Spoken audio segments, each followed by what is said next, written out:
नमस्कार साथियों, इस श्रृंखला में हम आगे जो हिंदी की दिशा की बुक है उसका पूरा सॉल्यूशन करेंगे। यह उसका पूरा है जो समय सारणी है, ठीक है, देख लीजिए एक बार।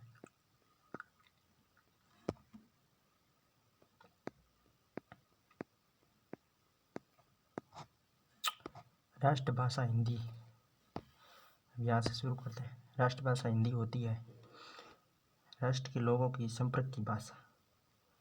राष्ट्रभाषा कौन होती है? तो राष्ट्र के लोगों की संपर्क की भाषा होती है, उसे राष्ट्रभाषा कहते हैं। राजधानी की भाषा नहीं, राज्य विशेष अधिकृत राज्यों की भाषा नहीं, राष्ट्र के लोगों की संपर्क की भाषा होगी, वो राष्ट्रभाषा है। राष्ट्रभाषा के शाब्दिक है समस्त राष्ट्र में प्रयुक्त भाषा, अर्थात आमजन की भाषा, जन भाषा। जो भाषा समस्त राष्ट्र में जन जन के विचार विनिमय का माध्यम हो, राष्ट्रभाषा कहलाती है। राष्ट्रभाषा शब्द कोई संवैधानिक शब्द नहीं है, बल्कि ये प्रायोगिक, व्यवहारिक या जन सामान्य प्राप्त शब्द है। राष्ट्रभाषा का प्रयोग क्षेत्र विस्तृत देशव्यापी। राष्ट्रभाषा सारे देश की संपर्क भाषा होती है, इसका व्यापक जनाधार होता है। अब है राजभाषा, जिसका प्रयोग सरकारी कामकाज में होता है। राजभाषा का शाब्दिक अर्थ है राजकार्य की भाषा। जो भाषा देश के राजकीय कार्यों के लिए प्रयुक्त होती है वह राजभाषा कहलाती है। अतः राजभाषा एक संवैधानिक शब्द है। राजभाषा की प्राथमिक शर्त राजनीतिक प्रशासनिक एकता कायम करना है। राजभाषा का प्रयोग क्षेत्र सीमित है। संविधान की दृष्टि से हिंदी भारत की है, हिंदी भारत की राजभाषा है। हिंदी भारत की क्या है? राजभाषा है। किस क्रम में सत्य है? सरकारी कामकाज की भाषा को राजभाषा कहते हैं, सही है। संविधान की 8वीं अनुसूची में 22 भाषाएं, 15 नहीं। संविधान में हिंदी को राष्ट्रभाषा नहीं, राजभाषा का दर्जा है, यानी पहला ही सही है। केंद्रीय हिंदी समिति का अध्यक्ष मुख्यमंत्री नहीं होता है, ठीक है। संविधान की किस अनुसूची में राजभाषाओं को सम्मिलित किया? 8वीं अनुसूची में। अनुच्छेद 347 के अनुसार यदि किसी राज्य का पर्याप्त अनुपात चाहता है कि उसके द्वारा बोली जाने वाली कोई भाषा राज्य द्वारा अभिज्ञात की जाए तो राष्ट्रपति उस भाषा को सरकारी अभिज्ञा दे सकता है। समय समय पर राष्ट्रपति ऐसे अभिज्ञा देते रहे हैं। 8वीं अनुसूची में स्थान पाते हैं। अनुसूची में प्रारंभ में 14 भाषाएं थी। असमिया, बंगाल, गुजराती, हिंदी, कन्नड़, कश्मीरी, मलयालम, मराठी, उड़िया, पंजाबी, संस्कृत, तमिल, तेलुगु, उर्दू। बाद में सिंधी को 21वां संशोधन 1967, कोंकणी, मणिपुरी, नेपाली 71वां 1992 में, बोडो, डोगरी, संताली, मैथिली को 92वां संशोधन 2003 में शामिल किया गया। इस प्रकार 8वीं अनुसूची में 22 भाषाएं। संविधान की 8वीं अनुसूची में कितनी भाषाएं? 22 भाषा संविधान की 8वीं अनुसूची में सम्मिलित नहीं है, तो वो है राजस्थानी। हिंदी दिवस 14 सितंबर, 5 सितंबर शिक्षक दिवस और 14 सितंबर हिंदी दिवस। स्वतंत्र भारत की संविधान सभा ने 14 सितंबर 1949 को हिंदी भाषा को भारत संघ की राजभाषा के रूप में मान्यता दी। इसलिए प्रत्येक वर्ष 14 सितंबर को हिंदी दिवस के रूप में मनाया जाता है। ध्यान रहे, विश्व हिंदी दिवस 10 जनवरी को मनाया जाता है, क्योंकि इसी दिन 10 जनवरी 1975 को नागपुर में प्रथम विश्व हिंदी सम्मेलन हुआ। 10 जनवरी को प्रतिवर्ष विश्व हिंदी दिवस और राष्ट्रीय हिंदी दिवस होता है, वो 14 सितंबर को था। हिंदी दिवस का फैसला विदेश मंत्रालय भारत सरकार ने वर्ष 2006 में लिया। अतः प्रथम विश्व हिंदी दिवस 10 जनवरी 2006 को मनाया गया। अंतर्राष्ट्रीय मातृभाषा दिवस 21 फरवरी को होता है। हिंदी को भारतीय संविधान में संघ की राजभाषा के रूप में सम्मिलित किया गया, तो वह किया गया 14 सितंबर 1949 को। संघ की राजभाषा हिंदी और लिपि देवनागरी होगी। भारत के संविधान के किस अनुच्छेद में वर्णित है? 343 फर्स्ट के अंतर्गत भारत में हिंदी को संविधान की धारा 343 अध्याय 1 भाग 17 के अनुसार राजभाषा घोषित किया गया। संघ की राजभाषा इस अनुच्छेद के अनुसार भारतीय संघ की राजभाषा हिंदी तथा लिपि देवनागरी, साथ ही अंकों का रूप भारतीय अंकों का अंतर्राष्ट्रीय रूप माना रखा गया। इसमें संविधान दूसरे में संविधान प्रारंभ होने के 15 वर्षों तक 1965 तक सभी शासकीय प्रयोजनों के लिए अंग्रेजी का प्रयोग पूर्ववत किए जाने का प्रावधान किया गया, जिसके लिए पूर्व में अंग्रेजी का प्रयोग किया जा रहा था। भारतीय संसद उक्त 15 वर्ष की अवधि के बाद विधि द्वारा अंग्रेजी भाषा का ब अंकों के देवनागरी रूप में ऐसे प्रयोजनों के लिए प्रयोग उपबंधित कर सकेगी जो ऐसी विधि में विनिर्दिष्ट किए जाए। संविधान की राजभाषा का प्रावधान है 343 फर्स्ट में किस क्रम में कथन असत्य है।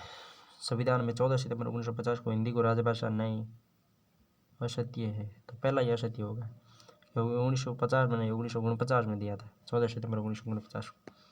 हिंदी का राजभाषा के रूप में प्रयोग स्वतंत्रता के बाद ही प्रारंभ हुआ, यह सत्य है।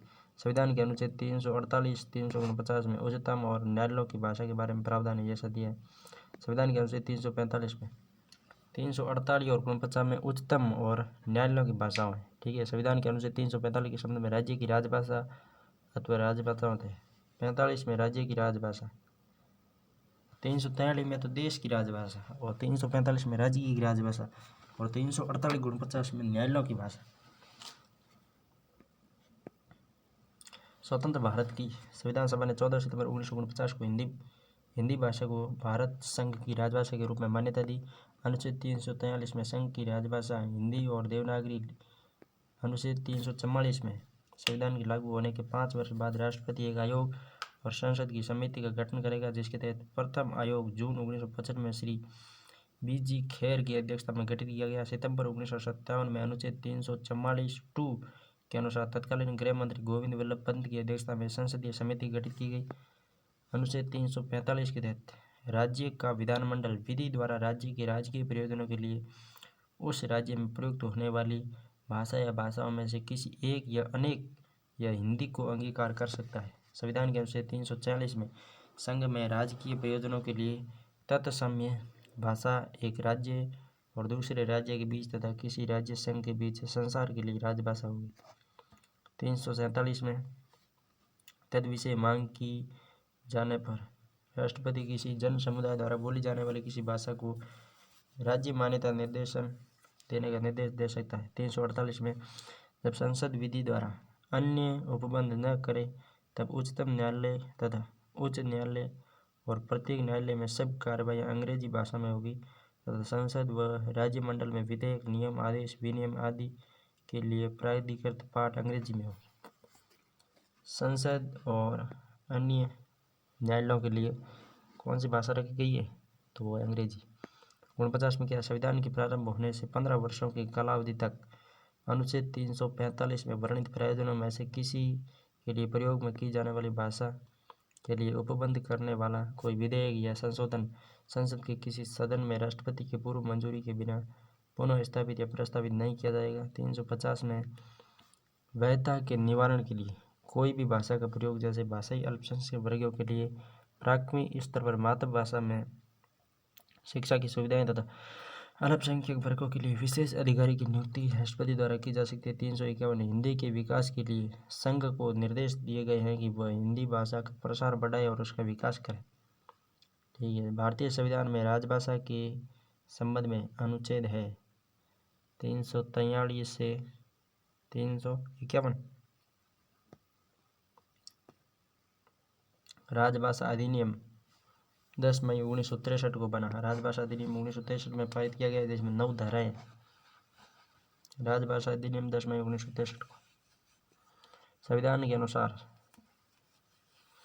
संविधान लागू होना 26 जनवरी 1950 के 15 वर्षों के पश्चात 26 जनवरी 1965 के बाद सभी कार्यों में केवल हिंदी का प्रयोग होगा। लेकिन राजभाषा अधिनियम 1963 में प्रावधान किया गया कि 26 जून 1965 से हिंदी संघ की राजभाषा तो रहेगी ही, पर उस समय से हिंदी के अतिरिक्त अंग्रेजी भी संघ के सभी सरकारी प्रयोजनों के लिए बराबर प्रयुक्त होती रहेगी।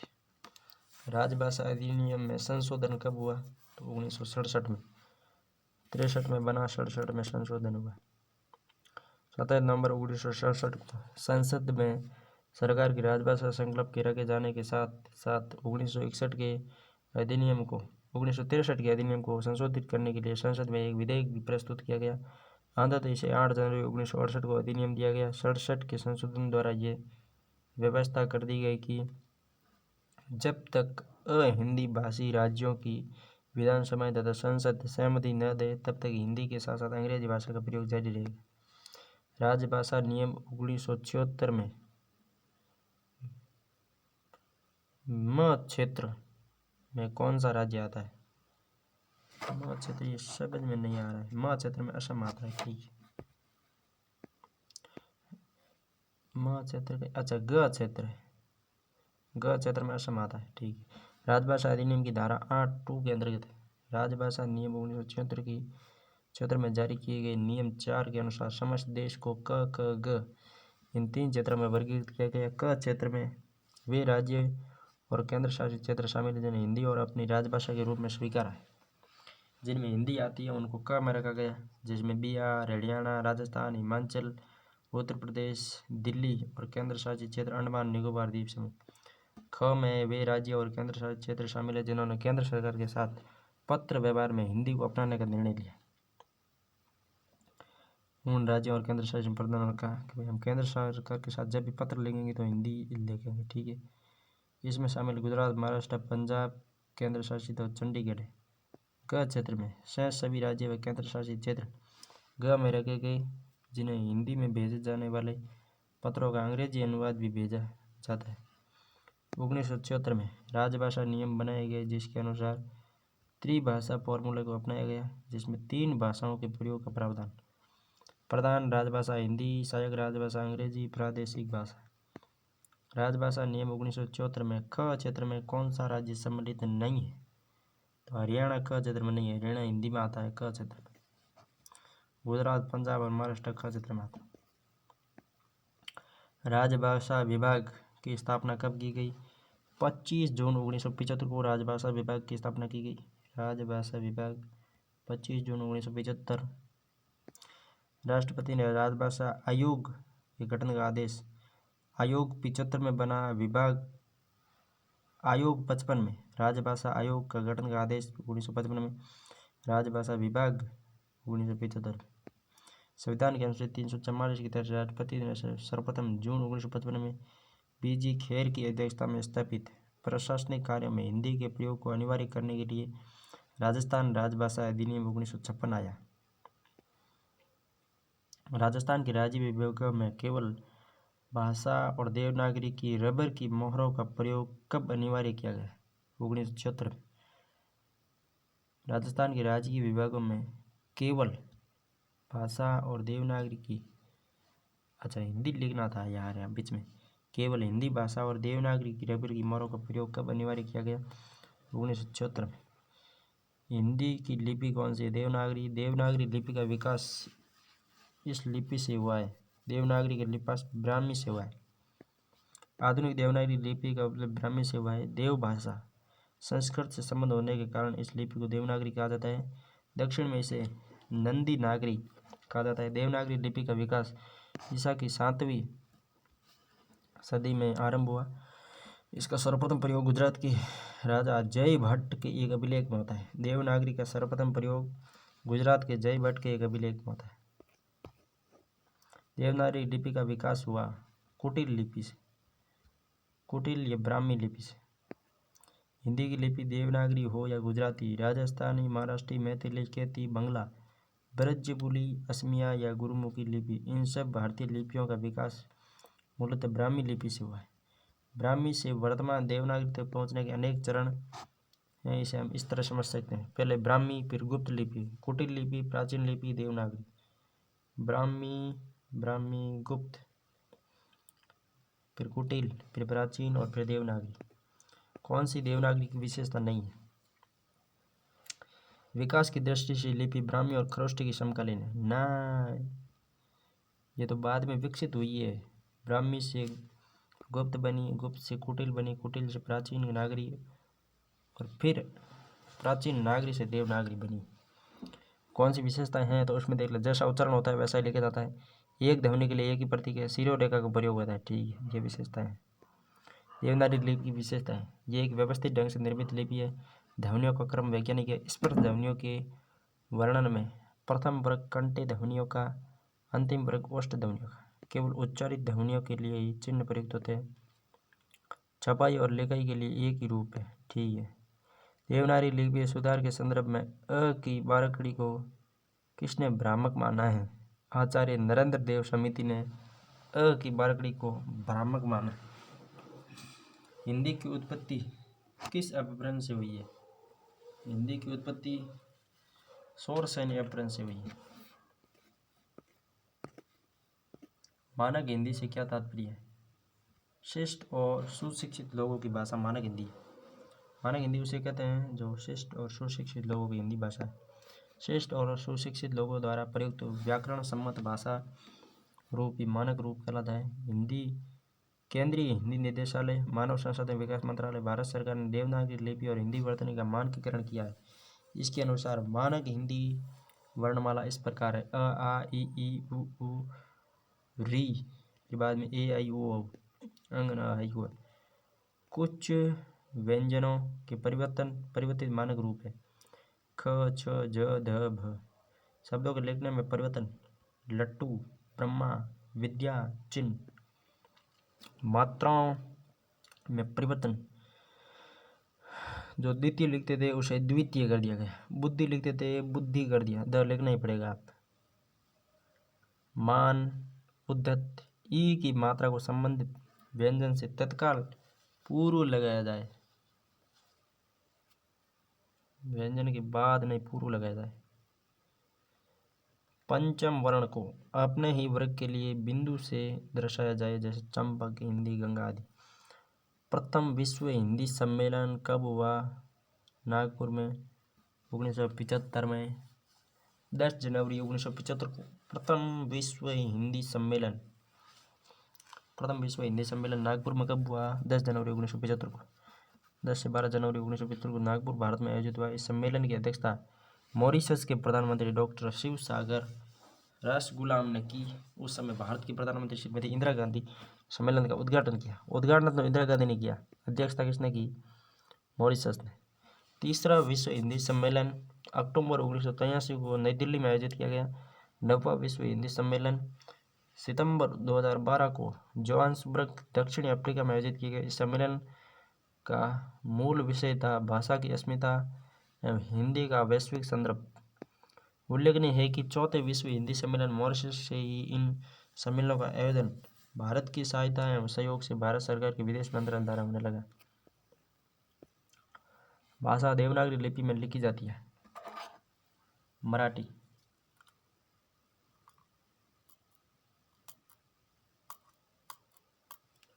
मराठी को है जो देवनागरी लिपि में लिखा जाता है। हिंदी के अतिरिक्त संस्कृत, मराठी, नेपाली, कोंकणी भाषाएं देवनागरी लिपि में लिखी जाती है। पंजाबी गुरमुखी में, उर्दू, अरबी, फारसी लिपि, अंग्रेजी की फ्रेंच, जर्मनी रोमन लिपि में, रूसी ब्लू रूनियन रूसी लिपि में। पंजाबी गुरमुखी में, उर्दू अरबी में, फारसी लिपि में, अंग्रेजी फ्रेंच में, जर्मनी रोमन भाषा में और रूसी ब्लू रूनियन रूसी लिपि में। प्रयाग की हिंदी संस्था कौन सी है? हिंदी साहित्य सम्मेलन प्रयाग की हिंदी संस्था। हिंदी साहित्य सम्मेलन प्रयाग की स्थापना 1910 में हुई। प्रथम सभापति मदन मोहन मालवीय थे। पश्चिमी राजस्थान में बोली जाने वाली भाषा है मारवाड़ी। हिंदी की 5 उपभाषाएं और मुख्यतः 17 बोलियां। हिंदी की 5 उपभाषाएं, 17 बोलियां। 5 उपभाषाओं में राजस्थानी, जिसमें मारवाड़ी, जयपुरी, ढूंढाड़ी, मेवाती, मालवी, निमाड़ी। पश्चिम हिंदी में खड़ी बोली या कौरव, ब्रजभाषा, बांगरू या हरियाणवी, कनौजी, बुंदेली। पूर्वी हिंदी में पश्चिमी हिंदी, पूर्वी हिंदी और राजस्थानी, बिहारी और पहाड़ी, ये 5 प्रकार हो गए। पहले पश्चिम में फिर पूर्व में, राजस्थानी, बिहारी और पहाड़ी। पूर्वी हिंदी में आती है अवधी, बघेली, छत्तीसगढ़ी। बिहारी में आती है भोजपुरी, मगही और मैथिली। मगही क्वेश्चन आया हुआ है, ठीक है। पहाड़ी, पश्चिमी पहाड़ी, मध्य पहाड़ी, कुमायूनी और गढ़वाली। नोट, ये हिंदी की उपभाषाएं हैं, इसलिए इनके साथ हिंदी शब्द जोड़ना उपयुक्त समझा गया है। इन्हें उपभाषा इसलिए कहा जाता है कि इनके अंतर्गत प्रत्येक प्रदेश की बोलियां और उपबोलियां दूसरे पहाड़ी हिंदी को छोड़कर शेष सबकी किसी न किसी बोली में साहित्य मिलता है। पूर्वी हिंदी की बोली नहीं है, खड़ी बोली पूर्वी हिंदी की नहीं है, ठीक है। अवधी, छत्तीसगढ़ी, बघेली पूर्वी हिंदी की बोलियां हैं। किस विकल्प में सभी बोलियां पश्चिमी हिंदी है? तो ब्रज भाषा और खड़ी बोली पश्चिम हिंदी में आती। खड़ी बोली पश्चिम हिंदी में आती है। कौन सी बोली पूर्वी हिंदी के अंतर्गत परिगणित है? बघेली। बघेली पूर्वी हिंदी में। बघेली पूर्वी हिंदी, पश्चिमी हिंदी की बोली नहीं है। मगही पूर्वी हिंदी की। खड़ी बोली ब्रजभाषा कन्नौजी, ये पूर्वी हिंदी की है, पश्चिमी हिंदी की नहीं है। तो मगही, मगही कौन सी है? पूर्वी हिंदी की। पूर्वी हिंदी का उद्भव किस अपभ्रंश से हुआ है? अर्धमागधी से। कौरवी किस बोली को कहा जाता है? खड़ी बोली को कौरवी भी कहा जाता है। कौरव जहाँ रहते थे ना, वहाँ खड़ी बोली बोली जाती है, इसलिए वो वहाँ कौरवी कह लेते। खड़ी बोली विकास और सैन्य अपभ्रंश से माना जाता है। पश्चिमी खड़ी बोली पश्चिमी हिंदी की बोली है। पश्चिमी हिंदी सौरसेनी अपभ्रंश से विकसित हुई है। खड़ी बोली के कई नाम बताए गए हैं। हिंदुस्तानी, नागई, सर हिंदी और कौरवी। खड़ी का अर्थ है स्टैंडर्ड। वर्तमान साहित्य की हिंदी या समस्त हिंदी और उर्दू, ये दोनों खड़ी बोली पर आधारित है। गिरीशन ने इसे देसी हिंदुस्तानी कहा है। खड़ी बोली को देसी हिंदुस्तानी कहा है गिरीशन ने। खड़ी बोली दिल्ली, मेरठ, सहारनपुर के आसपास बोली जाती है। 14वीं शताब्दी में अमीर खुसरो ने पहली बार इसका प्रयोग अपनी कविता में किया था। अमीर खुसरो प्रथम कवि की पहलियाँ मुकरियाँ मैथिली शरण गुप्ता के साकेत, यशोधरा, भारत भारती, जयशंकर प्रसाद की कामिनी तथा रामधारी सिंह दिनकर की उर्वशी। कुरुक्षेत्र खड़ी बोली के श्रेष्ठ काव्य ग्रंथ है। खड़ी बोली हिंदी का विकास किस अपभ्रंश से माना जाता है? सौरसेनी से। खड़ी बोली हिंदी के किस स्वरूप से निकली है? खड़ी बोली हिंदी के पश्चिमी स्वरूप से। खड़ी बोली लिखित प्रथम काव्य है प्रिय प्रवास। अयोध्या सिंह उपाध्याय खड़ी बोली में लिखित प्रथम महाकाव्य है प्रिय प्रवास है, जिसके लेखक है अयोध्या सिंह। महात्मा गांधी ने हिंदी के प्रचार व प्रसार के लिए किस संस्थान के गठन किया? तो वो थी राष्ट्रभाषा प्रचार समिति। राष्ट्रभाषा प्रचार समिति वर्धा में 1936 में स्थापित हुई। हिंदी का पहला समाचार पत्र उद्यंत मार्तंड कलकत्ता में कब प्रकाशित हुआ? 1826 में। हिंदी का प्रथम समाचार पत्र 1826 में कलकत्ता में उद्दंड मार्तंड था। खड़ी बोली का प्रयोग सर्वप्रथम किस पुस्तक में हुआ? प्रेम सागर में। खड़ी बोली का प्रथम काव्य प्रेम प्रवास, प्रिय प्रवास। हिंदी का पहला समाचार 1826 उद्दंड मार्तंड कलकत्ता में। खड़ी बोली का प्रयोग सर्वप्रथम प्रेम सागर में। 1803 में फोर्ट विलियम कॉलेज कलकत्ता के हिंदी उर्दू अध्यापक जॉन गिल क्राइस्ट ने हिंदी और उर्दू दोनों में गद्य पुस्तकें तैयार करवाई। इसी कॉलेज की लल्लू लाल ने प्रेम सागर लिखी थी। उत्तर प्रदेश सरकार द्वारा 1947 में गठित देवनागरी लिपि सुधार समिति के अध्यक्ष कौन थे? आचार्य नरेंद्र देव। और गांधी जी ने राष्ट्रभाषा प्रचार समिति का गठन किया। अब अगला है टॉपिक हमारा वर्णमाला और लिपि। वो तो हो गया हिंदी एक राष्ट्रभाषा के रूप में। वर्णमाला किसे कहते हैं? किसी भाषा की लघुतम सार्थक ध्वनियों को वर्ण कहते हैं। वर्णमाला तो जिसमें वर्ण पूरे वर्ण आते हैं उसे वर्णमाला कहते हैं, जबकि वर्ण किसी भाषा की लघुतम में छोटी सार्थक ध्वनियों को वर्ण कहते हैं। वर्ण कितने होते हैं? 2। वर्ण के कितने प्रकार हैं? 2 प्रकार है। भाषा की लघुतम लिखित इकाई वर्ण 2 प्रकार के होते हैं, स्वर और व्यंजन। ध्वनि के बोले और लिखी रूप को वर्ण कहते हैं, जैसे क और ई। भाषा की लघुतम लिखित इकाई है लघुतम लिखित इकाई, तो वो होगा वर्ण। संयुक्तों को छोड़कर हिंदी में मूल वर्णों की संख्या है। मूल वर्ण हिंदी में कितने हैं? तो 44। हिंदी में मूल वर्णों की संख्या कितनी है? संयुक्तों को छोड़कर 44। हिंदी वर्णमाला में 11 स्वर, 33 व्यंजन, अर्थात कुल 44 वर्ण है और 4 संयुक्ताक्षर है। संयुक्ताक्षर को शामिल कहे तो 48 होंगे और संयुक्ताक्षरों को छोड़कर कहे तो 44 होंगे। 4 संयुक्ताक्षर कौन से हैं? एक तो अक्षय, फिर त्रय, ज्ञ और श्रय श्रवण वाला। अक्षय, त्रय, ज्ञ, श्रय श्रवण वाला। वर्णमाला में मात्रा का अर्थ है वर्ण के उच्चारण में लगने वाला समय मात्रा कहलाता है।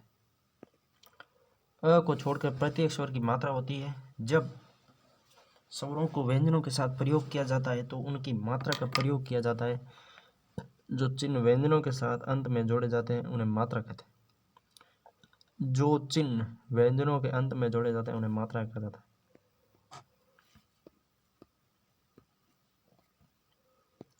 उच्चारण के कालमान को क्या कहते हैं? उच्चारण के कालमान को मात्रा कहा जाता है। उच्चारण समय मात्रा के आधार पर स्वरों को 3 भागों में बांटा जाता है: लघु स्वर, गुरु स्वर और प्लुत स्वर। जिस स्वर के उच्चारण में 2 मात्राएं लगती है उसे गुरु स्वर कहते हैं। 1 मात्रा लघु, 2 मात्रा गुरु। जिन स्वरों के उच्चारण में 1 मात्रा का समय लगता है उन्हें ह्रस्व या लघु कहते हैं। जैसे अ, ई, उ और री। 4 आते हैं इसमें। अ, ई, उ और री। लघु या ह्रस्व स्वरों में 4 स्वर आते हैं। ठीक है। जिन स्वरों के उच्चारण में 2 मात्राओं का समय लगता है वो उन्हें दीर्घ स्वर कहते हैं। दीर्घ या गुरु कह सकते हैं। अ, ई, उ, ए, ओ, औ, आ और दीर्घ स्वर है। ध्वनि किसकी लघुतम इकाई? ध्वनि यानी भाषा की लघुतम इकाई। भाषा की सबसे छोटी मौखिक इकाई को ध्वनि कहते हैं। भाषा का सार्थक लघुतम इकाई कौन सी? सार्थक पूछे तो वाक्य होगा। ऐसा स्वतंत्र वर्ण समूह जिसका एक सार्थक निश्चित अर्थ हो शब्द कहलाता है। ऐसा स्वतंत्र वर्ण समूह जिसका एक सार्थक अर्थ हो वो शब्द कहलाता है। जैसे सुंदर तो सुंदर, दिखने में अच्छा। किस क्रमांक वाली ध्वनि अक्षर ध्वनि है? अक्षर ध्वनि किसे कहते हैं? ई।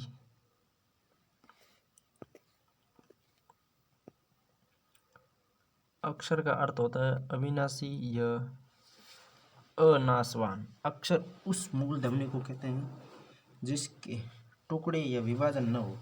अच्छा, अक्षर से तात्पर्य जिसके टुकड़े या विभाजन न हो। जैसे क, ख, ई, उ, च। बड़ा ऊ होता है तो उसका विभाजन हो जाता है क्योंकि 2 ऊ बांट सकते। जबकि जिसके टुकड़े नहीं किया जा सकते उसे अक्षर कहते हैं। ध्वनि का लघुतम सबसे छोटा रूप अक्षर होता है। हल, व्यंजन, अच, स्वर, वर्ण। स्वर तथा व्यंजन के मेल को वर्ण कहते हैं। हल, व्यंजन, अच, स्वर। स्वरों और व्यंजनों के मेल को वर्ण कहते हैं। उदाहरण के लिए क प्लस आ बराबर क, क प्लस ए बराबर के, क प्लस री बराबर क्री। उपयुक्त प्रश्न में ई अक्षर क्योंकि इसके टुकड़े नहीं कर सकते, जबकि स, च और त वर्ण है क्योंकि इसमें व्यंजन अथवा स्वर का मेल होता है। जैसे स व्यंजन प्लस अ स्वर बराबर वर्ण स का मेल होता है। व्यंजन स्वर मिलके वर्ण का निर्माण करते हैं। च त स वर्ण है जबकि च त स अक्षर है। नीचे मतलब हलंत लग जाए तो अक्षर होगा और हलंत नहीं है तो वो होगा क्या? वर्ण। हिंदी वर्णमाला में हिंदी वर्णमाला 44 जिसमें 11 स्वर, 33 व्यंजन, 4 संयुक्ताक्षर जिसमें अक्षर तरह गे और सिर श्रवण वाला। 11 स्वरों में 4 लघु स्वर होते हैं जिन्हें ह्रस्व स्वर भी कहते हैं, जिसमें अ, ई, छोटी, छोटा ऊ और री 4 हो गए। गुरु या दीर्घ स्वर पीछे वाले शब्द गुरु में आ जाते हैं। ठीक है। फिर आते हैं व्यंजन। व्यंजन 33 होते हैं जिसमें स्पर्श व्यंजन 25, अंतस्थ 4 और उसमें 4। स्वर 11 अ, आ, ई, उ, री। ऊ के बाद में री आता है। ठीक है। ए, आई, ओ, औ। लघु स्वर अ, ई, उ और री 4।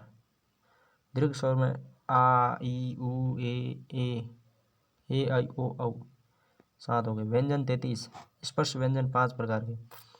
क वर्ग में 5, च वर्ग में 5, ट वर्ग में 5, त वर्ग में 5 और प वर्ग में 5। क चो ट त प लगातार 5 वर्ण है तो 25 हो गए। इसमें कंटे, तालव्य दूसरे वाले, तीसरे में मूर्धन्य ट वर्ग में, दंते त वर्ग वाले, ओष्ठ में प वर्ग वाले, अंतस्थ में य र ल व और उसमें स स ह। फिर पीछे वाले 3 अक्षर ये हो जाते हैं कौन से, संयुक्ताक्षर, और एक श्रवण वाला भी संयुक्ताक्षर है। ठीक है। व्यावहारिक दृष्टि से हिंदी वर्णमाला में 54 वर्ण है, जैसे 12 स्वर और 42 व्यंजन। स्वरों में 11 मूल स्वरों के अलावा आ, कॉलेज के लिए अ, जैसे कॉलेज में क का प्रयोग पृथक ध्वनि के रूप में हो रहा है। इसी प्रकार 33 व्यंजनों के अलावा 5 विदेशी ध्वनियाँ हैं। क के नीचे हलंत, मतलब क के नीचे बिंदी, क के नीचे बिंदी, ग के नीचे बिंदी, ज के नीचे बिंदी, फ के नीचे बिंदी। 4 संयुक्ताक्षर अक्षित्रय शामिल हो करते हुए इनकी संख्या 42 हो जाती है। देवनागरी लिपि में स्वरों की संख्या 11 स्वर है। उत्तर कहाँ है इसका? आगे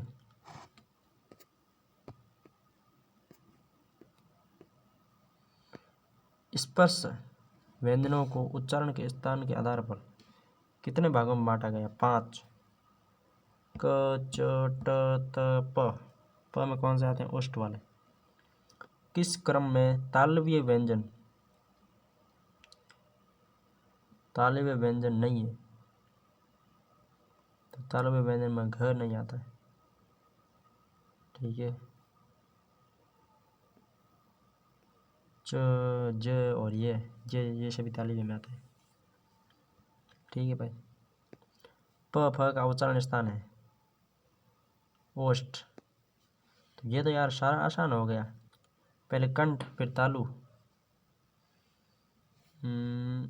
तीसरा यार गड़बड़ हो गए दो। निम्नलिखित ध्वनियों में से बताइए कि कौन सा वर्ण ओष्ठ नहीं है। जो प वर्ग में नहीं आएगा वो ओष्ठ होगा, ओष्ठ नहीं होगा। ठीक है, ऋण हो गया। उच्चारण स्थान की दृष्टि से इनमें से कौन सा व्यंजन तालव्य है? तो जो दूसरी लाइन में आएगा वो तालव्य हो गया। ठीक है। किस क्रम में ताली व्यंजन है? वैसे भी हो गया, च च ज झ ण तालव्य हो गए सभी। क ख ग घ कंठ, दूसरे में तालु। मूर्धन्य, अच्छा मूर्धन्य, तीसरे नंबर वाला मूर्धन्य ट वर्ग में कौन से आते हैं? मूर्धन्य व्यंजन, मूर्धन्य व्यंजन है ट वर्ग वाले।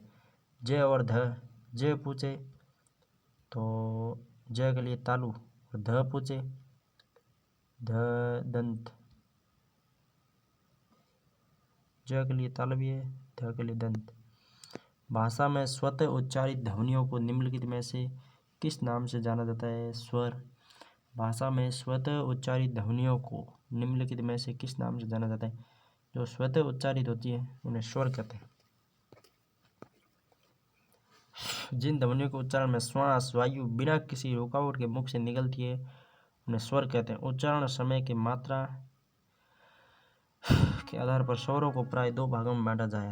ह्रस्व लघु, जिसमें 4 आते हैं, मूल स्वर कहा जाता है उन्हें, और दीर्घ या गुरु, जिसमें 4 के बाद पीछे कितने रहते हैं? जैसे देख लेना 7 रहते हैं, तो अन्य 7 दीर्घ या गुरु में आते हैं, जो पहले चारों से मिलके बनते हैं। हिंदी वर्णमाला में मूल स्वर कितने हैं? मूल स्वर 4 ही है। ठीक है, ये क्वेश्चन आया इम्पोर्टेंट वाला। जिन स्वरों के निर्माण में होठ गोलाकार हो जाते हैं उनको कहते हैं वर्ताकार। जिन स्वरों के उच्चारण में होठों का आकार गोलाकार हो जाता है उन्हें वर्ताकार स्वर, जैसे ऊ, ओ, औ, आ।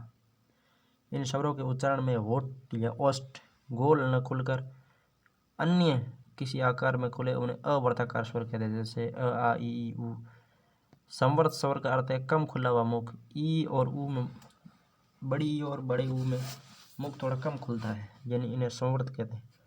अर्ध संवर्त का अर्थ है मुख का थोड़ा अधिक खुलना, थोड़ा अधिक खुलेगा मुख तो उन्हें ए और ओ आएंगे। ठीक है। और विवर्त स्वर का अर्थ है अधिक खुला हुआ मुख जिसमें आ आएगा। विवर्त में आ आता है। किस क्रम में विवर्त स्वर आते हैं? बड़ा समवर्त स्वर, समवर्त स्वर में ऊ और ऊ। व्यंजन ध्वनियों का वर्गीकरण मुख्यतः कितने आधारों पर किया जाता है? व्यंजन ध्वनियों का वर्गीकरण 2 आधारों पर किया जाता है। व्यंजन ध्वनियों को उच्चारण की दृष्टि से 2 भागों में विभाजित किया जाता है, उच्चारण स्थान और प्रयत्न के आधार पर। सघोष अल्प प्राण है, द है जो सघोष अल्प प्राण है। स्वर तंत्रियों में होने वाली गूंज या नाद कंपन के आधार पर वर्णों को 2 भागों में बांटा जाता है। घोष स्वर तंत्र में होने वाली गूंज कंपन के कारण 2 भागों में बांटा जाता है, सघोष और अघोष। सघोष या घोष में कौन से आते हैं? जिन वर्णों का उच्चारण करते समय स्वर तंत्रियों में कंपन पैदा होती है उन्हें घोष वर्ण कहते हैं। जैसे ग घ ड़, ज झ ण, ड ढ ण, अंतिम 3 वर्ण। वर्णों के तीसरे, चौथे और 5वें व्यंजन ड ढ ण, द ध न, ब भ म, ठीक है, और य र ल व ह तथा सभी स्वर सघोष होते हैं। ठीक है, स्वर एक भी अघोष नहीं होता है। स से स्वर, स से सघोष या घोष। ये संख्या में 31 होते हैं। सघोष संख्या में कितने होते हैं? 31 होते हैं। ठीक है। अघोष जिन ध्वनियों के उच्चारण में स्वर तंत्रियां कंपन या गूंज उत्पन्न नहीं होती है उन्हें अघोष कहते हैं। इनकी संख्या 13 होती है, जिसमें पहला दूसरा 2 ही आते हैं। क ख, च छ, ट ठ, त थ, प फ वर्णों के पहले और दूसरे व्यंजन, जिसमें स स तीनों स आ जाते हैं। श्वास वायु की मात्रा के आधार पर वर्णों को 2 भेद। अब वो तो हो गए कंपन के आधार पर, अब हो गई श्वास वायु की मात्रा के आधार पर, अल्प प्राण और महाप्राण। अल्प प्राण में 135 आएगा सब में। जिन वर्णों के उच्चारण में श्वास वायु मुख्य विवर से कम मात्रा में निकलती है उन्हें अल्प प्राण कहते हैं। अल्प प्राण में 135 और महाप्राण में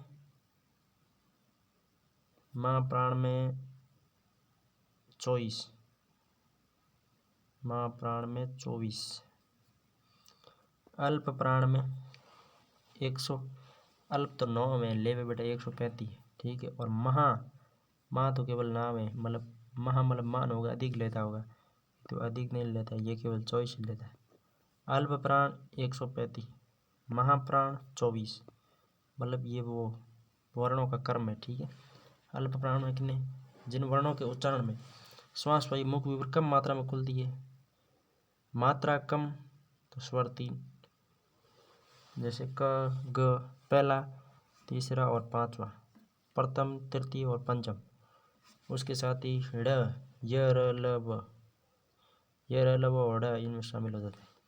फिर महाप्राण। महाप्राण जिन ध्वनियों के उच्चारण में मुख से निकलने वाली श्वास की मात्रा अधिक होती है उन्हें महाप्राण कहते हैं। महाप्राण 24। ख ग द्वितीय, चतुर्थ, स तीनों स आ जाते हैं और ह भी इसमें आ जाता है, महाप्राण।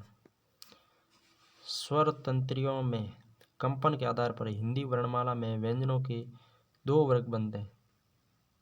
कंपन के आधार पर अघोष और सघोष, और वायु की मात्रा के आधार पर अल्प प्राण, महाप्राण। अल्प प्राण जिसमें मुख कम खुलता है तो 135, महाप्राण जिसमें मुख अधिक खुलता है तो 24। 24 के साथ भी तीनों स और ह भी आ जाता है, और अल्प प्राण में य र ल व और ड़ आ जाता है। स्वर तंत्रियों में कंपन ये तो हो गया। सघोष नहीं है, क सघोष नहीं है, मतलब सघोष में अंतिम 3 आते हैं। ठीक है, महाप्राण कौन से? तो महाप्राण में 24 आती है।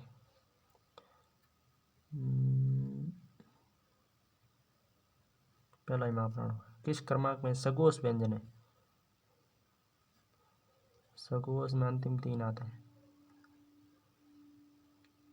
य र सघोष। ठीक है,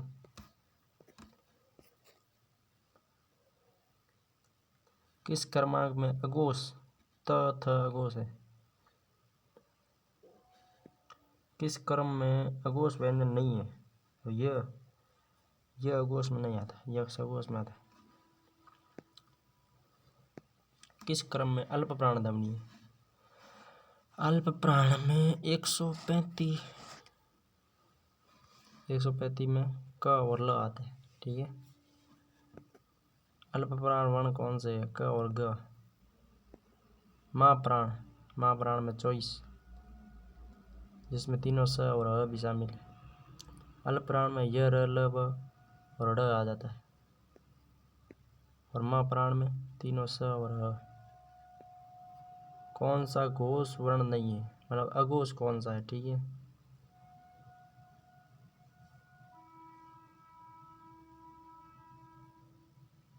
छ। घोष वर्णों को याद रखने की ट्रिक है, 3:45 बजे ब्यावर रैली में घोषणा हुई। 3 मतलब तीसरा वर्ग, 4 मतलब चौथा वर्ग, 5 मतलब पांचवा वर्ग। ब्यावर यानी य और ब, रैली मतलब रेल, घोषणा मतलब घोष, वही मतलब ह और ई। 11 स्वर है, सभी स्वर। वर्ग का प्रथम द्वितीय क ख स स स अघोष वर्ण है। 24 मास महा, ये माह है। 24 मास महा माह है। 2 वर्ग, दूसरा वर्ग प प, चौथा वर्ग ध ब। माँ में महाप्राण स से स तीनों स और है मतलब है।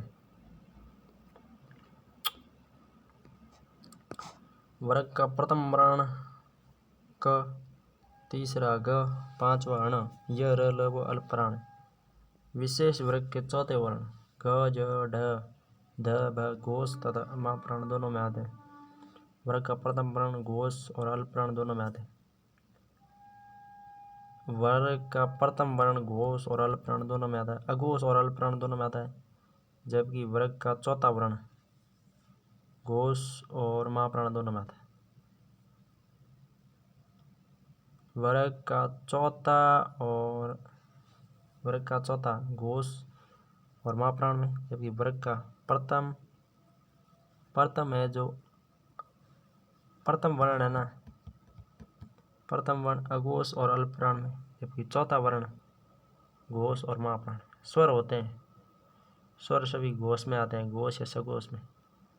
घोष वर्ण से कौन है? हाँ घोष वर्ण है। किस क्रम में अघोष व्यंजन है? अघोष पहले आते हैं, शुरुआती 2, सघोष में अंतिम वाले 3। किस क्रम में अघोष व्यंजन है? प प अघोष है। किस क्रम में घोष वर्ण नहीं है, मतलब अघोष है? ट। वृत्तस्य है, स्टार लगा दिया, वृत्तस्य क्या बात है, कुछ भी। मुख विवर में ऊपरी दांतों के भीतरी मसूड़ों के ऊपर का खुरदरा भाग वृत्तस्य कहा जाता है। न स ज र ल वृत्तस्य व्यंजन माने जाते हैं। आदिकाल में इनका विकास हुआ। नासा जा रेल, नासा मतलब नासा जा रेल, वृत्तस्य में कौन आते हैं? नासा जा रेल। रेल को बोला जाता है कि तू नासा जा रेल। व्यंजन वर्गीकरण की दृष्टि से ल व्यंजन किस वर्ण भेद में रखा जाएगा? ल को है जो वृत्तस्य में रखा जाएगा, नासा जा रेल। उच्चारण स्थान की दृष्टि से इसमें से कौन सा व्यंजन तालव्य है? तो तालव्य में दूसरा आता है, कंठ में क और च वर्ग वाला तालव्य में आता है।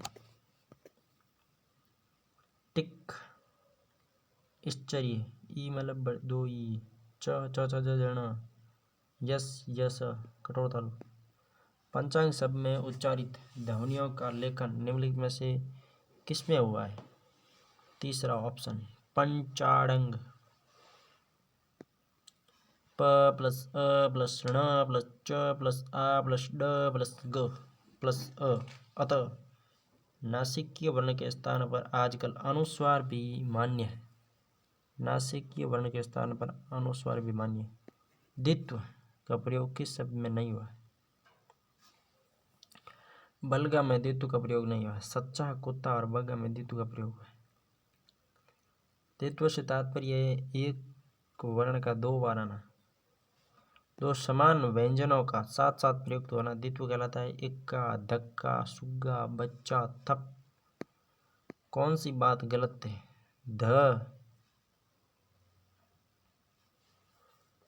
ब वाला गलत है। ब सगोश, ओष्ठ और माँ प्राण है। ब है जो ब अघोष में आता है। ठीक है,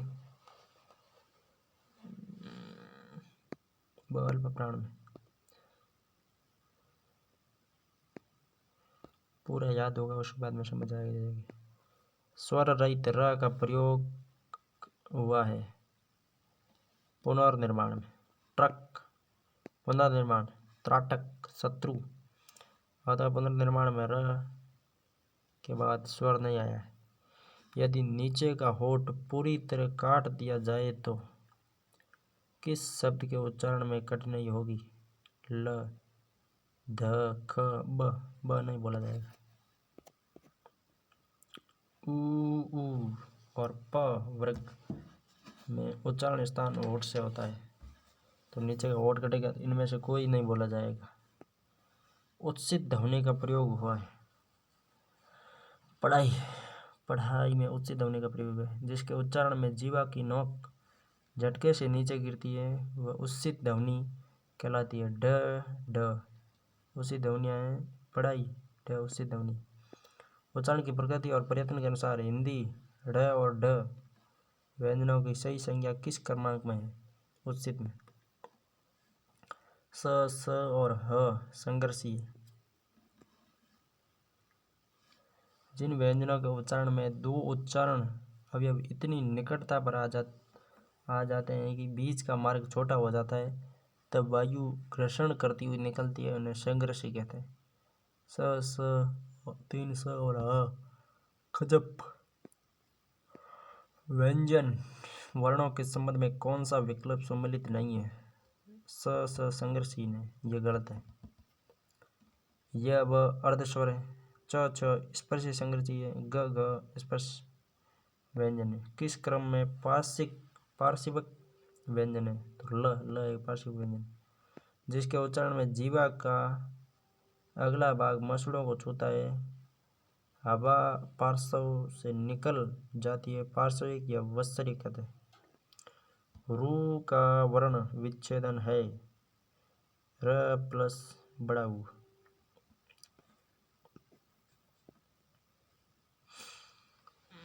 तो हो जाएगा, कुछ नहीं वे क्या देखनी है। ट्र प्लस र प्लस क र। जब र किसी व्यंजन के पीछे आता है तो उसे वर्ण में स्थान मिलता है नीचे। जब र किसी व्यंजन के पीछे आता है तो उसे वर्ण में स्थान मिलता है नीचे।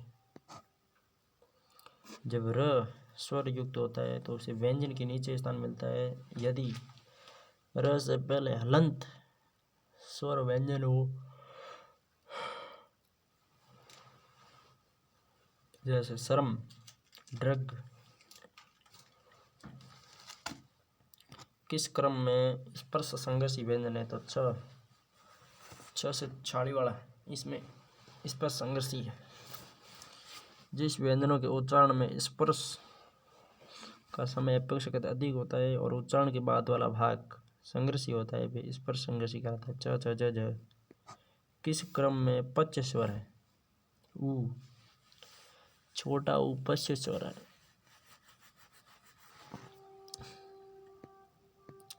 जीवा गाड़ी स्थिति के आधार पर स्वरों के तीन है, अग्र स्वर, मध्य स्वर और पच्च स्वर। अग्र में आई, ठीक है। मध्य में आते हैं मध्य में बोला जाता है और पश्च में आते हैं ऊ, बड़ा ओ आऊ और आ, ठीक है। क ग ज प ध्वनियाँ किसकी है? अंग्रेजी की है। अरबी पास इसने कैसे लिखा भाई? उक्त वर्ण आगत ध्वनियाँ ये हिंदी भाषा में अरबी, फारसी, तुर्की आदि भाषाओं की है, परंतु हिंदी में फारसी के द्वारा आई है। इन वर्णों के नीचे बिंदु नुक्ता कहते हैं। कौम, खुदा, गरीब किस क्रमांक में अंतस्थ व्यंजन है? तो रेल में, र और ल में। व्यंजन और स्वर की स्थितियों के ठीक मध्य होने के कारण अंतस्थ कहा जाता है। यह लगभग को अंतस्थ कहा जाता है। किस क्रमांक में अंतस्थ है? यह और वह अंतस्थ है। थोड़ा सा देख के सीधा तुक्का मार देना, ठीक है। अंतस्थ व्यंजन नहीं है तो ब नहीं। किस क्रम में अंतस्थ वर्ण नहीं है? ह नहीं। ये स्वर नहीं है।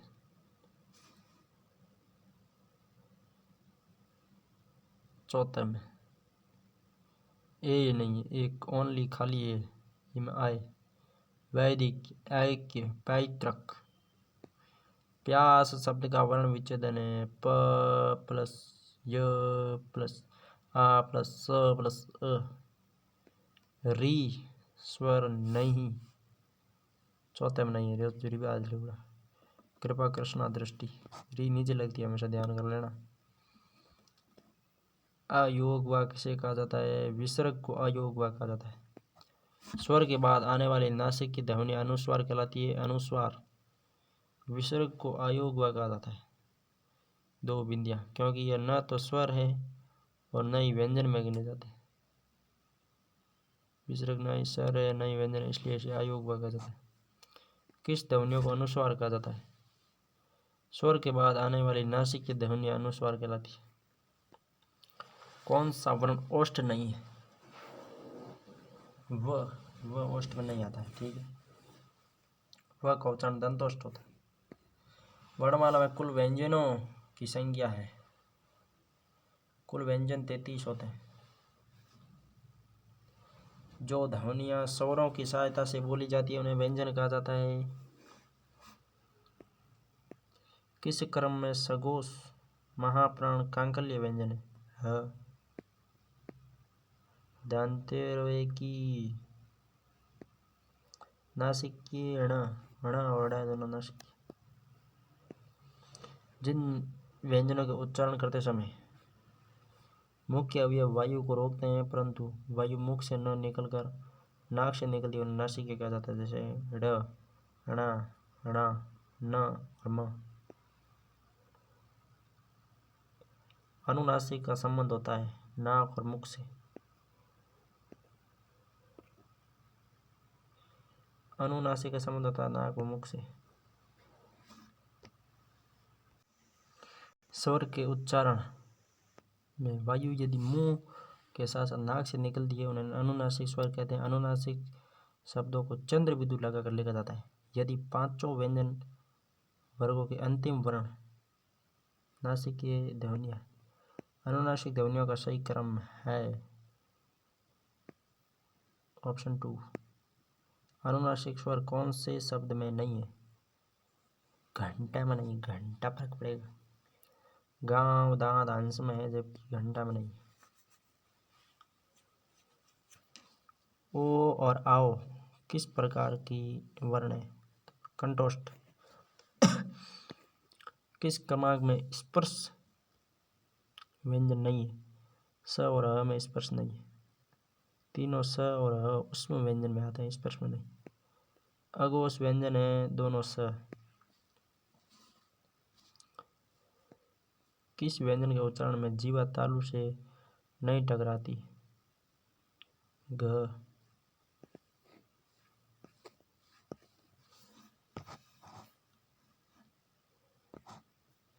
तालवे तालु से उच्चारण होने वाले वर्ण च, छ, ज, झ, ण दोनों ई और यस। किस क्रमांक में मूल स्वर है? जो छोटे 4 वाले स्वर है ना, अ, ई, छोटा ऊ और री, मूल स्वर है 4। मूल स्वर पूछे तो कितने हैं? 4। किस क्रम में ड और ढ व्यंजन के लिए सटीक बात कही गई? उच्चित या मूर्धन्य व्यंजन? उच्चित मूर्धन्य कौन से हैं? तो ढ। ये परिभाषा बाद में पढ़ेंगे। बाह्य प्रत्यय के आधार पर व्यंजन के कितने भेद हैं? 2 अल्प प्राण, महाप्राण। बाह्य प्रत्यय के आधार पर व्यंजन के कितने भेद हैं? 2 भेद हैं, अल्प प्राण और महाप्राण। बाह्य प्रत्यय मतलब वायु के आधार पर।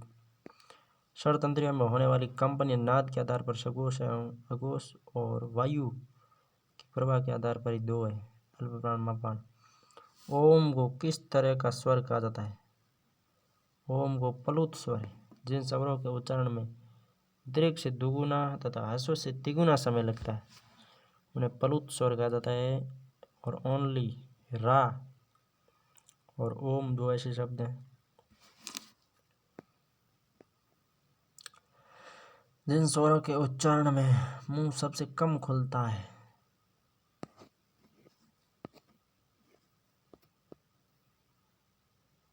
संवर्त, संवर्त का अर्थ है कम खुला हुआ मुख। अपभ्रंश के 8 स्वरों के पश्चात हिंदी में किन 2 नए स्वरों का विकास हुआ? ए और औ। जो स्वर 2 अस्वर्ण स्वरों के मेल से निर्मित हुए हैं वे संयुक्त स्वर कहलाते हैं। अ और ई बराबर ए, अ और ए बराबर ऐ, अ प्लस उ बराबर ओ, अ प्लस ओ बराबर आउ। संयुक्त स्वर ओ है।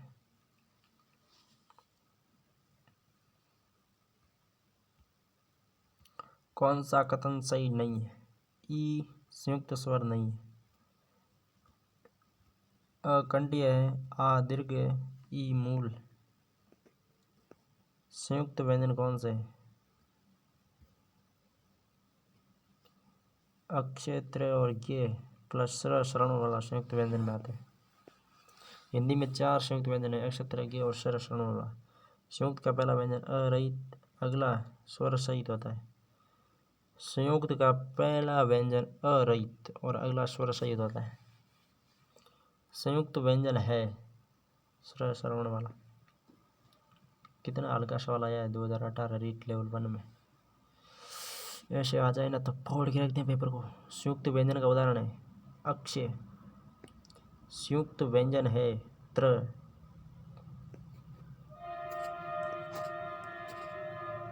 अक्षय ध्वनि किसके अंतर्गत आती है? संयुक्त में। ज्ञ किसके योग से बनता है? ज्ञ जो ज प्लस ण के योग से बनता है।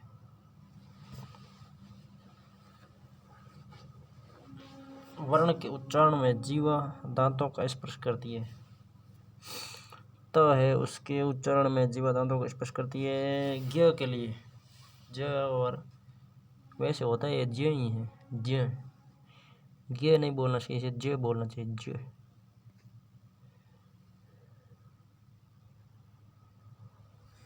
ज प्लस ण से मिलकर बनता है इसलिए इसे ज कहते हैं। किस वर्ण के उच्चारण में जीवा दांतों का स्पर्श करती है? तो त में। दंतीय दांतों के मूल से दंतोष्ठ व किस क्रम में ऊष्म व्यंजन नहीं है? यह है उसमें नहीं है। तीनों स और ह उसमें में आते हैं। किस विकल्प में सभी ध्वनियाँ दंतीय है? त थ और स दंतीय है। त थ द ध न स ल। इसमें से किस वर्ण का उच्चारण स्थान अन्य 3 वर्णों के उच्चारण स्थान से भिन्न है? त थ स और स। स सलगम वाला उच्चारण भिन्न है। अब क्या पता चले यार, स दोनों मेरे को सेम ही लगते हैं। सलगम, सड़क, ज़्यादा फर्क नहीं आ रहा है। स का उच्चारण स्थान तालु है जबकि त थ और स का उच्चारण स्थान दंत है। हिंदी वर्णमाला में कौन सा कथन गलत है? क वर्ग, ह तथा अ आ कंठीय वर्ण में आते हैं। समस्त स्वर अघोष में आते हैं। यह गलत हो गया है दूसरा, क्योंकि समस्त स्वर है जो सघोष में आते हैं। कितना हल्का है संस्कृति विभाग वाले को मैंने पकड़ लिया।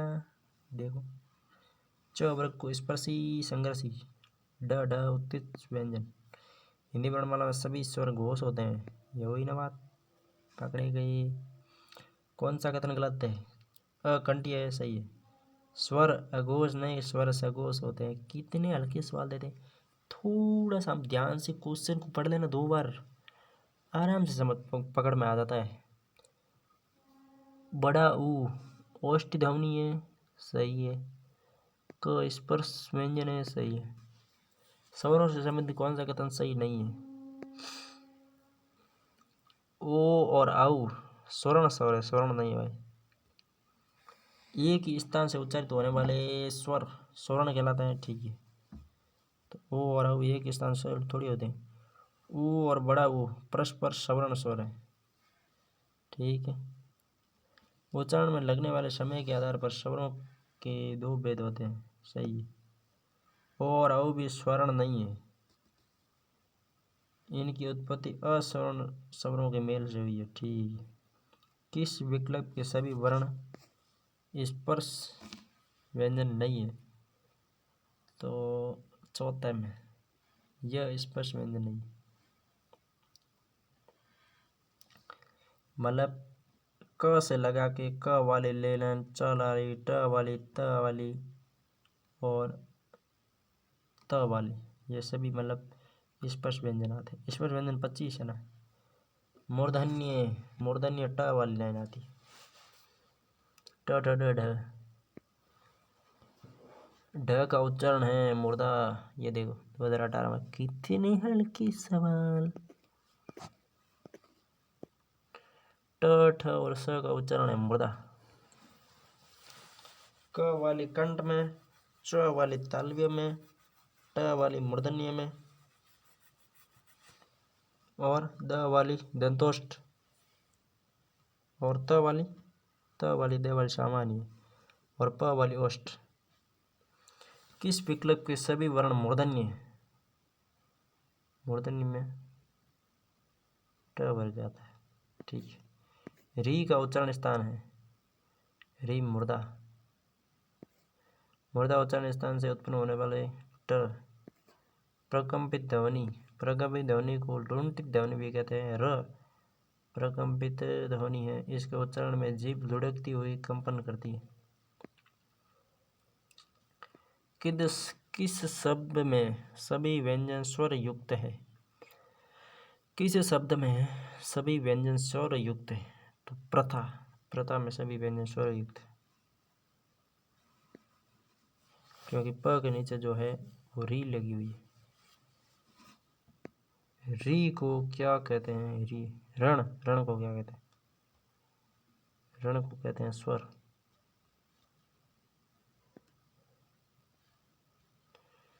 रण को स्वर क्या कहेंगे भाई? रण को लिखने की दृष्टि से स्वर है, लेकिन उच्चारण की दृष्टि से व्यंजन है। असंगत विकल्प चुनिए। ब ओष्ठ घोष और अल्प प्राण है। सीटी ने साला गर्दा उड़ा दिया, इतने भारी पूछे। ये तालवी अल्प प्राण और घोष है। स अल्प प्राण मूर्धन्य, स मूर्धन्य में थोड़ी आएगा, मूर्धन्य में ट वर्ग आता है। स महाप्राण है, इसका मतलब स मूर्धन्य में आता है। सुमेलित युग में नहीं है।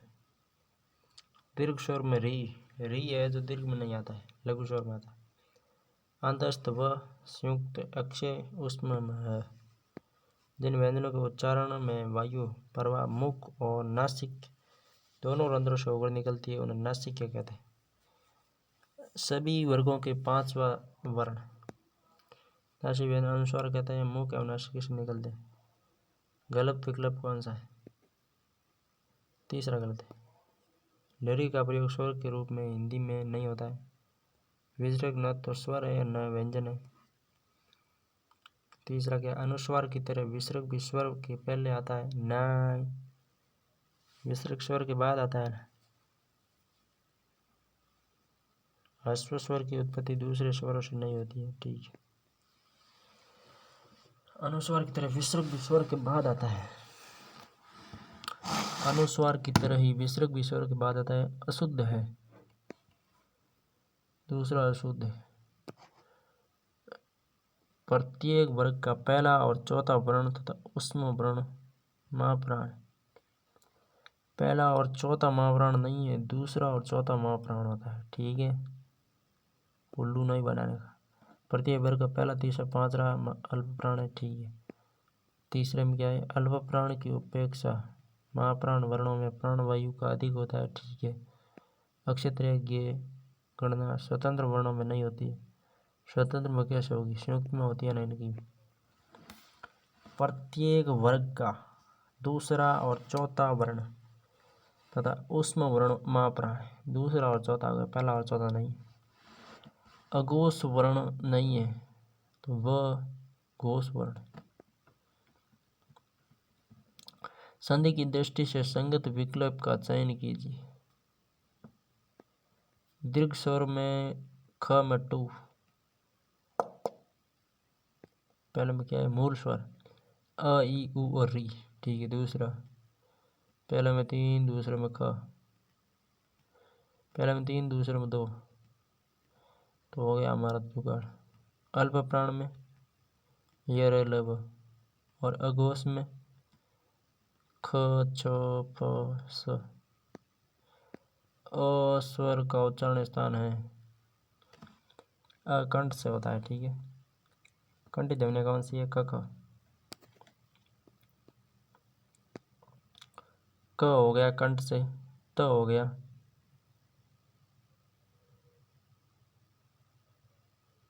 कंठ तालु, न हो गया नासिक, सी में 4 एक में ही है, तीसरा ऑप्शन सही हो गया। पहले में क्या है? क कंठ में, त दंत में होगा। ठीक है, न नासिकी और स तालु। किस वर्ण का उच्चारण स्थान कंठोष्ठ है? कंठ और ओष्ठ से किसका होता है? ओ का। ई स्वर का सही उच्चारण स्थान है, ई होती है तालु में। 2 बार क्वेश्चन रिपीट हुआ है, 2012 में 33 श्रेणी में आया, 2008 में पटवार। कंठ तालव्य स्वर कौन सा है? ए और आई, कंठ तालव्य। ठीक है, एग्जाम रिमाइंडर पूरा योग अब यहाँ पे हो जाएगा, क्वेश्चन बाहर जाने का चांस नहीं बनेगा। उसमें व्यंजन कौन से आते हैं? ह, तीनों स और ह उसमें आते हैं। ठीक है, अयोगवा में विसर्ग, ये मतलब सारणी बहुत ही इम्पोर्टेंट है। कंठ में अ आ, फिर क ख ग घ, फिर ह और विसर्ग, विसर्ग भी कंठ में आता है। ठीक है, फिर है तालव्य ई और बड़ी च छ ज झ य और स। मूर्धन्य में री, ट ठ ड ढ र और स। दंत में त थ द ध न ल और स। ओष्ठ में ऊ और बड़ा ऊ, प फ ब भ म, आगे कुछ नहीं। कंठ तालु में ए और आई, कंठोष्ठ में ओ और औ। दंतोष्ठ में ओनली व आता है, व अंतस्थ में और दंतोष्ठ दोनों में आता है। वर्तस्य में ज और श आता है। ठीक है, और व्यंजन में भी ज और श आएंगे।